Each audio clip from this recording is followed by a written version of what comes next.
Bane's mother was chained up by prison wardens as she was going into labor.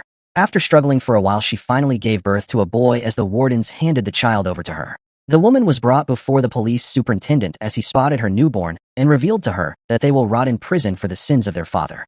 Few years the boy had grew up to be sneaky and swift as he was able to steal food from scary notorious prisoners. He handed his sick mama bread he stole, but she slaps him and warns him never to feel pity for her as it's a sign of weakness.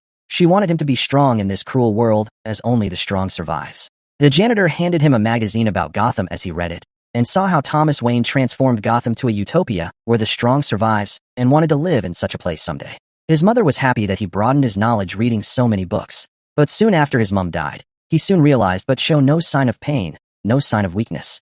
The janitor, noticing his mom wasn't around anymore, tried to take advantage of him. But Bane was strong as he brutally takes the life of the janitor.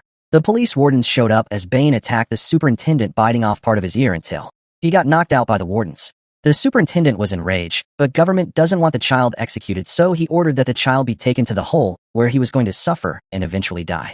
But the child was about to prove everyone wrong. The hole was infested with rats, and every hour water fills up, so he has to hang on the top to avoid drowning. Bane didn't let this break him as he was a survivor, and he began working out and eats the rats as a protein source. After spending his entire childhood in the hole, he was bulked up and thriving, but was soon taken out of the hole by prison wardens and chained up as the prison superintendent revealed to him that the government wants him to be used for an experiment. Everyone who had been given the serum didn't make it, so they decided to test him since he was a survivor.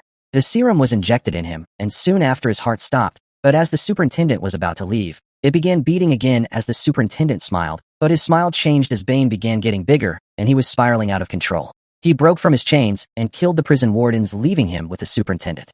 Bane was finally able to take his revenge on the superintendent. He then freed the prisoners and heads for Gotham. Arriving at Gotham, Bane was disappointed because it was no longer the utopia it once was and was now filled with weak people.